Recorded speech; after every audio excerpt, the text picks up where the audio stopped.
Welcome to the Overcoming Sexual Abuse podcast, where you get the tools and inspiration to help you overcome childhood sexual abuse. I'm your host, Christina Anna Voltson, certified coach, author, and incest survivor, and I'm here to help you heal and live your very best life. After the violation of abuse, it can feel wrong to deny access to things that actually belong to you. What's yours doesn't feel like yours, and that can trigger feelings of guilt when you start to say no. I'll lead you through some simple exercises so guilt will never stand between you and your boundaries again.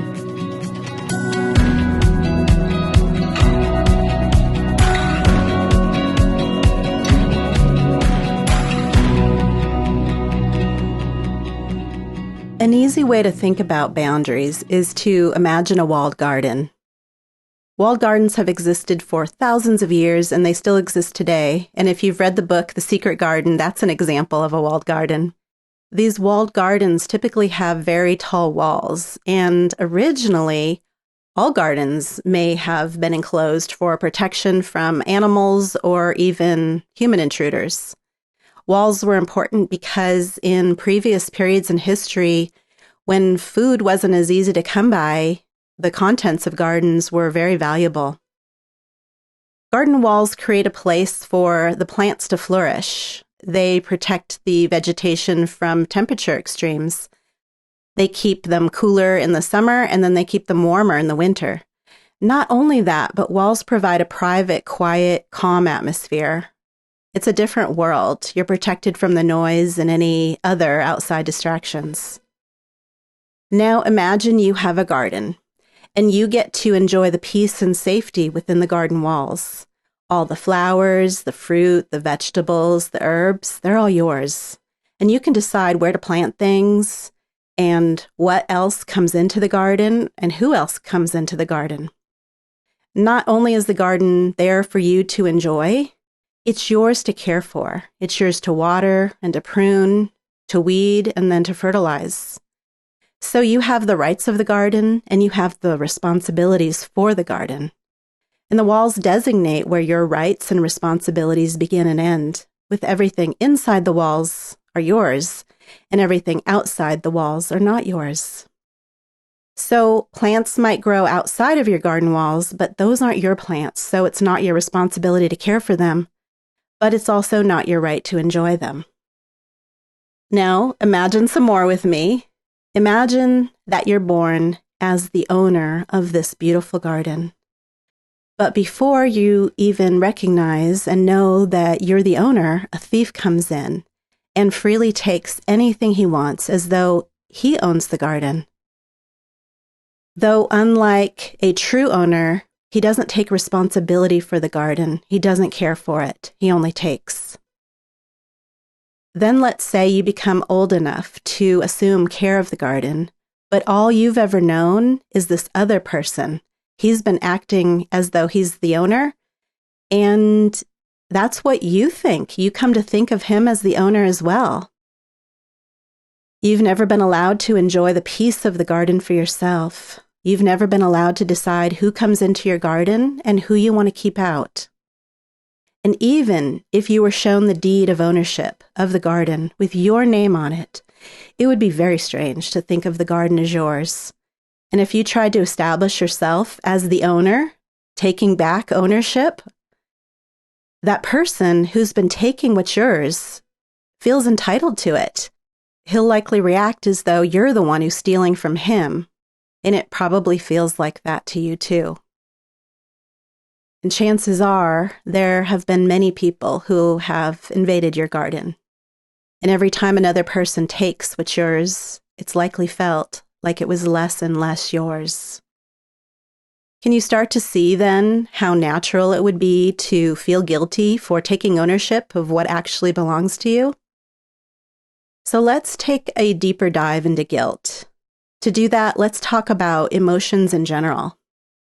Because guilt is an emotion, and like all emotions, it carries a message that prompts us to a particular action. So pleasant emotions tell you to repeat an action, while unpleasant ones tell you to change something. An example of that is if I gave you a gift, and that feels gratifying. That gratifying feeling is a pleasant emotion, so I'm likely to keep giving. And let's say I start giving too much. That might start to feel exhausting, and I might start to feel resentful because I'm not taking care of my needs. And that resentment is an unpleasant emotion, and that tells me to change something. So unpleasant emotions are meant to feel uncomfortable because without the discomfort, you wouldn't be motivated to change. Now, the other thing to know is that your emotions are temporary.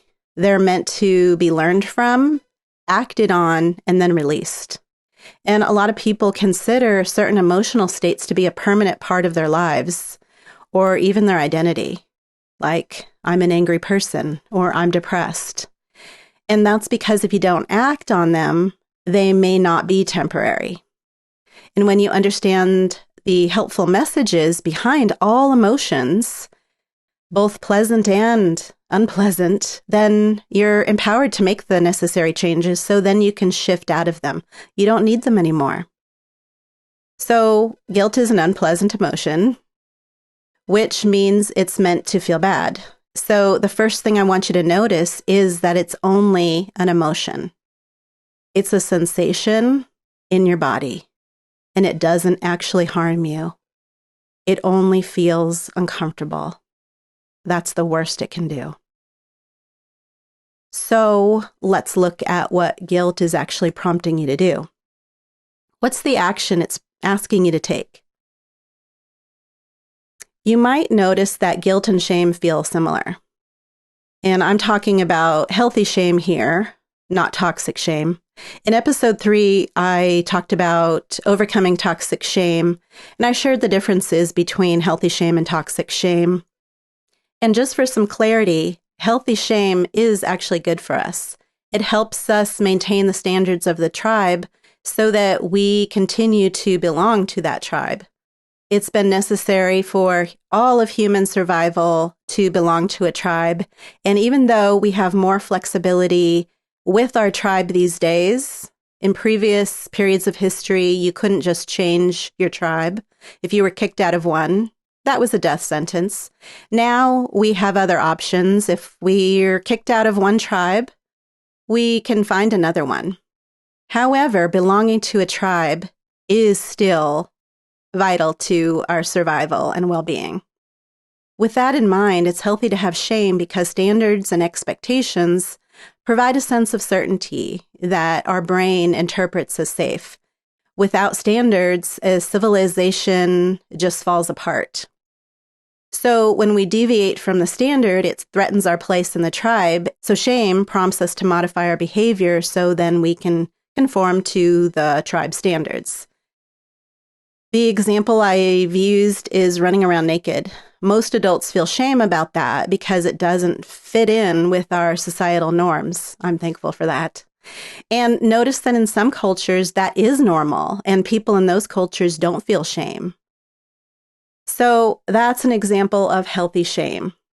And then in toxic shame, that's when it's not about what you do, but it's about who you are. There's nothing you can do to be acceptable. It's not about changing your behavior. There's just something wrong with you. So all there is left to do is to hide it and try to overcompensate or distract from it. So we're not talking about toxic shame. We're talking about that healthy shame.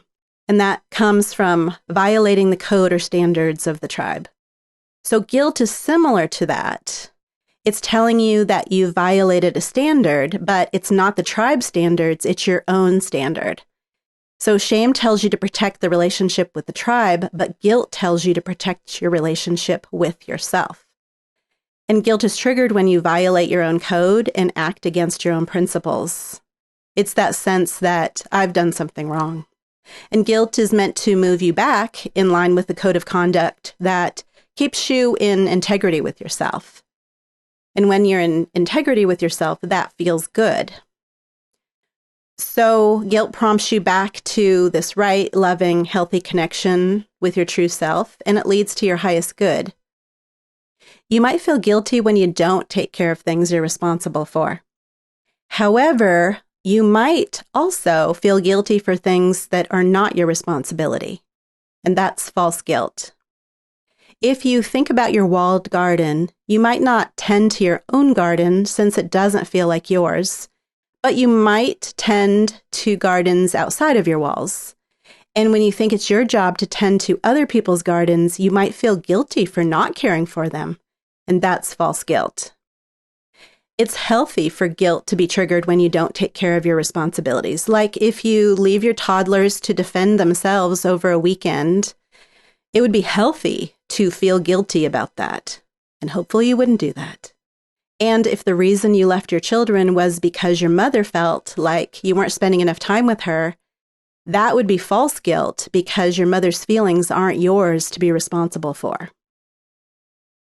And when I say things like that your mother's feelings aren't yours to be responsible for, that sounds shocking to some people. Wait a minute, what about, should we just ignore people's needs and feelings? And does that mean I should just be cold toward people? And that's not at all what I'm suggesting. Actually, just the opposite. Because what if guilt isn't the only motivation for doing things for people? What if you're really clear on where your responsibility begins and ends, and you do things out of love rather than guilt? What if it was a sense of giving rather than giving something up? What if you got to experience the joy of true giving because you knew you had a choice? And what if you didn't feel pulled in 100 different directions at once and still feel like you're never doing enough? Because that's where so much of that I'm not doing enough feeling comes from when you're outside working on someone else's garden. And that might look like taking responsibility for other people's emotions. Oh, I don't want them to feel rejected, or I can't say no because they'll feel bad. And maybe you take responsibility for their thoughts. I don't want them to think I'm selfish or mean. Or you might take responsibility for their circumstances. I can't let them fail. And false guilt is that bottomless pit. There's that moment of relief, but then there's always more and more and more and more to do. It's like this debt that can never be repaid. And that's because what's outside of your responsibility, what's outside of your garden is endless. You were only meant to take responsibility for what's inside your garden walls, not to take on the gardens of the world. Now, I lived in these dysfunctional patterns with my parents. And when I was a kid, I took care of my parents' emotions out of survival. If they were happier, they took better care of me. My mom hated when I expressed my individuality. She wanted me to do things like her, think like she did, to like the same things that she liked. And when I didn't, then she rejected me. And notice that that rejection is an unpleasant emotion. And it prompted me to change my behavior so my mother would be happy with me. With my dad, he'd come home upset, and my mom and brother and I knew we had to tiptoe around him because the tiniest thing could trigger a rage. So it was safer to keep him happy. Remember that guilt is triggered by the violation of a standard or rule. So what rule did that create in me? Well, my rule became, thou shalt make everyone happy, or thou shalt not let anyone be unhappy. And that set me up to be responsible for other people's happiness. Compliance and being nice allowed me to belong and be included, and that was safe. That was survival. That was important when I didn't have any actual power except to please and appease. Imagine saying, I'm not going to be responsible for your emotions anymore, Dad. You need to stop blaming me for your anger. And your anger and what you do with it is actually your responsibility. If I'd said that, I might not be here. And of course, I didn't have a clue about any of those things. As far as I knew, I was responsible for his happiness. And while I was focused on his garden, I didn't think I had a right to my own garden. His sexual violations left me believing my garden actually belonged to him, that he had a right to it. And when I started experimenting with owning my own thoughts and ways of doing things, and I wanted to be the boss of my own life, I was in my early 40s or so, and I felt guilty. I had violated that happiness rule, and that guilt alarm sounded inside of me, and it felt very uncomfortable not to obey that alarm. But other people's happiness is in their garden. I can't make anyone happy. I felt false guilt because I accepted my parents' expectations as rules I needed to follow. They believed they were entitled to my unquestioning loyalty, submission, and devotion. And my guilty feelings came from accepting those standards as my own. I adopted those. So when I sinned against those standards, I felt guilty.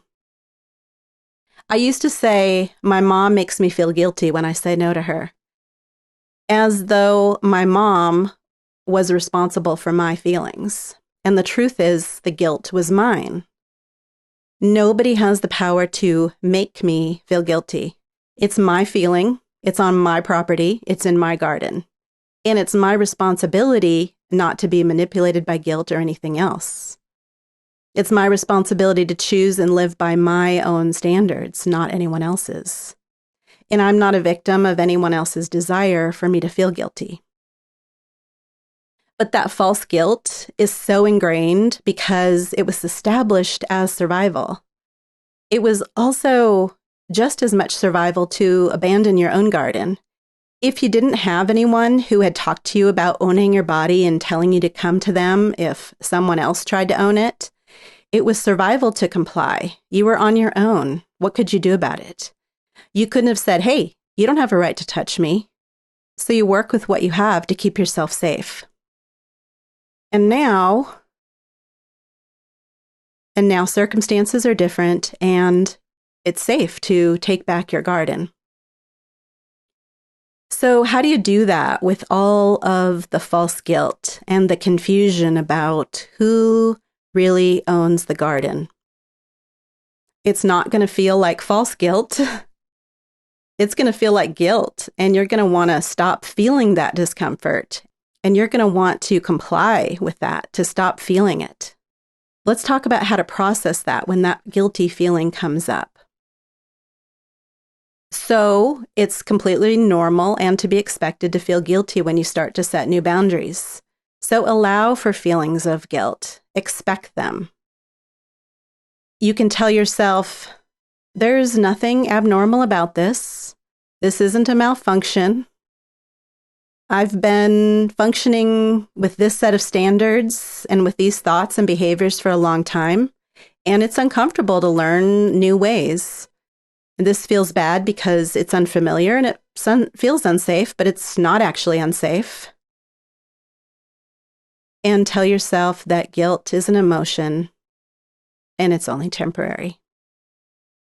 Then you can use this guilt trigger as an opportunity to explore and, in a way, clean out or purge old standards and rules that might not serve you anymore. So the thing to ask yourself is, what do you believe is wrong? What specific rule have you broken? What standards are you violating? And name it the way that I did. Thou shalt make everyone happy. And when you name it, you can question that standard or rule. If it's something you want to continue to live by, and you can say, yes, this is a standard that I like, or no, this isn't a rule that I want. And continue to probe and say, does this feel impossibly high? Is this something that's been imposed from someone else? Does this principle align with who you want to be, or is it a rule you want to eliminate? And something to consider is, what are the results or fruit of this action? If you continue to follow this rule, do you like the results of that? Maybe not just now, but also over time. What happened if you followed this rule indefinitely and consistently?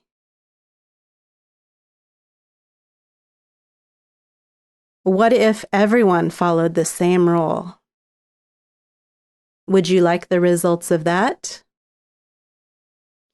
And now, what if you want to eliminate the rule? What if you see, as you identify it, that you don't want that rule anymore? What is something else that you can replace that with? Such as, I might replace my rule, thou shalt make everyone else happy, is thou shalt not take responsibility for everyone else's happiness. However, if you do want to live by the principle that you violated, what do you need to do to get back into alignment with your principles? So let's say you discover, yeah, that's a rule that I want. That isn't false guilt. That is a rule that I want to keep. So then that guilt is prompting you to make some sort of change. So what change is going to get you back into alignment with your principles? What adjustments do you need to make there? So I'll give you some examples of some of the ways these old familiar guilt messages come in, these internal accusations that I make to tell me that I'm wrong for setting boundaries. And then I'll show you some examples of some responses to this. So one is, that person has done so much for me. So you might say, do you believe you have to tolerate everything or anything a person does if they've done something good for you? Do you believe that their wanted actions cancel your right to object to those unwanted actions? Do you believe your appreciation for them obligates you? Do you believe that love equals obligation? Either someone else's love for you or your love for someone else. Another one might be, but I'm just too sensitive. I shouldn't set this boundary. I'm just too sensitive. Do you believe there's something less valuable about you or you're less deserving of care because you're more sensitive? Do you believe you have to expose yourself to things that hurt you simply because other people wouldn't find those things hurtful? All right, here's another one. I'm being unfair. So, do you think that others are more entitled to what they want than you are to what you want? What belief makes you more concerned with being fair to them over being fair to you? And what do you believe about what they deserve versus what you deserve? Okay, here's the last one. I expect too much. My standards are too high. Who do you believe has the right to decide your standards other than you? And who defines what standards are too high, too much, or just right? Do you believe you're imposing your standards on someone else when you set a particular standard of treatment for yourself?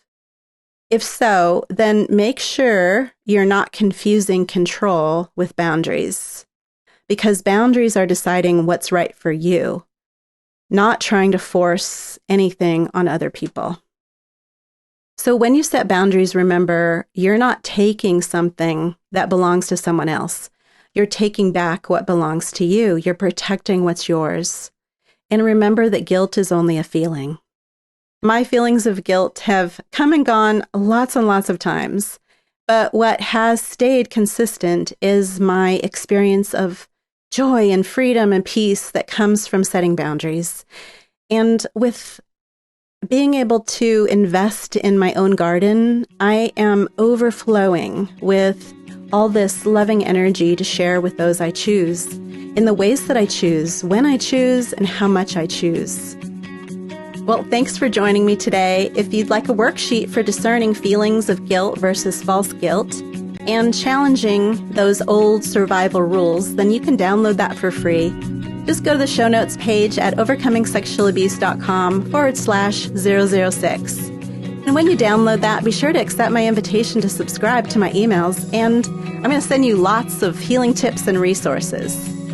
Now, I'm bringing you way more stuff on healing, boundaries, self-care, family dysfunction, and all that great stuff, so be sure to subscribe so you don't miss anything.